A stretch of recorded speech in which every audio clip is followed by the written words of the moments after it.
In the last lesson, I showed you guys how to install Python to your computer, as well as get it hooked up with Visual Studio Code. And this is the screen you should be having if you have everything set up. If you missed that video, be sure to check it out because you'll need that to get started here.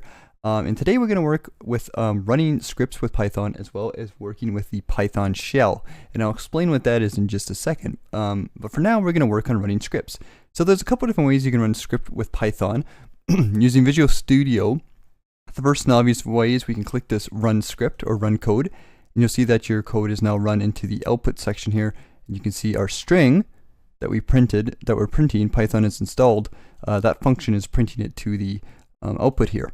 The other way we can run scripts is with the terminal. Now the terminal is basically a place where we can run scripts. We can do all kinds of different things. You'll see here that we have this little path here, this file path. And if we navigate to that, it goes to my user on my Windows account, and then it goes to my desktop, and then it goes into this HTML folder. Now I'm just going to go to my desktop here, and you'll see here, if I go to the HTML folder, there's the main.py Python file here. So if you wanted to run this file, all we'd have to do is go main.py. And you can see here that our script that we saved there is just run this way. So you have to make sure that your Python script is in the same folder. It's kind of like the same way as if you are to link an HTML document to a style sheet or something like that. You just got to make sure it's in the same folder, and it'll work perfectly fine. If we go and move, so if I go back in here into my HTML folder and let's move this Python file, actually let's, I'm just going to copy it. I'm going to delete it here. We go back into here. You'll notice that if I hit main.py to run the file, it'll give us an error. And this is because main.py is not recognized. Basically it's saying it just can't find the script. And again, if we paste it back in here so that it's in our folder, whoops, paste. Okay, it's not working here. I'm just going to drag this in here, and I think that was the same one, so that should work just as fine. We hit type it in here, main.py. You can see that it's working now. So you just got to make sure the file path is set up correctly. So that's one way you can run scripts with a terminal, or two ways actually. And the other thing we can do is we can actually use the terminal to get into the Python shell. So in Visual Studio Code, if you ever want to clear up the terminal here because maybe there's just too much stuff here, you can click this plus button. This will get rid of the terminal and whatnot. And now we can do a few cool things here. So in order to get into the Python shell, all we have to do is type in Python. And this will take us into the Python shell. It'll tell us some information about Python, but the main thing to really understand is that you see these three little arrows.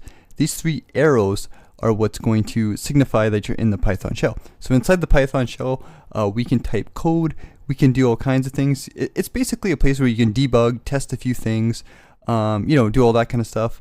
So for example, we could do a simple print function here. So we can go print, and then we can type in, this is the Python shell. And you'll notice if I type it in here, it does the exact same thing. So it runs the script. It's an easy way to run scripts that you don't want to do all the hassle of doing it the other way. If you just want to test some short little things here, you can also type in help. If we type in help here, it tells us type help for interactive help, or help object for help with objects. So this print function here, we can actually get help with that. So let's go help. Type in help, and inside here we'll go print.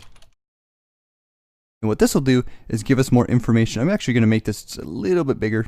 It gives us more information about the print function. You can see here that it gives all these, this information, but you probably won't be able to understand most of this because we haven't gone through any of this. But just, for future reference, when you're working with Python, this stuff will make more sense in the future, but that's something you can do. And you can also do different types of math with the Python shell. So I'm going to start a new line here. For example, you could go like 5 plus 50, we'll give you 55, or 60 minus 10, we'll give you 50, and it's outputted here. Another thing you can do is if you hit up on the inside the Python shell, is it'll take your last command. So if I typed 60 minus 10, hit enter, and then I want to type that same line of code again, I can hit up on my arrow key, it'll output it for me, and I can just hit enter again. So if you're, and you'll notice that it's pretty cool, right? So that's how you can do things with Python. The other thing we can do is if we want to get out of the Python command, all you have to do is hit exit. There we go, exit, and that takes us out of the Python shell. So now we're back into our terminal, we're outside the shell. So that's basically an introductory to the Python shell. There's a lot more cool things you can do, but you know, we'll cover that in later lessons. This is just a quick little lesson to get you started, to get you introduced to Python and what you can do with the Python shell. And the next lesson, we're going to talk about variables and start actually working a little bit more with the coding part of Python. But I hope this kind of made sense with you guys so far. Hope you guys are liking these videos. Let me know what you think, and thanks for watching, everybody, and I'll see you later.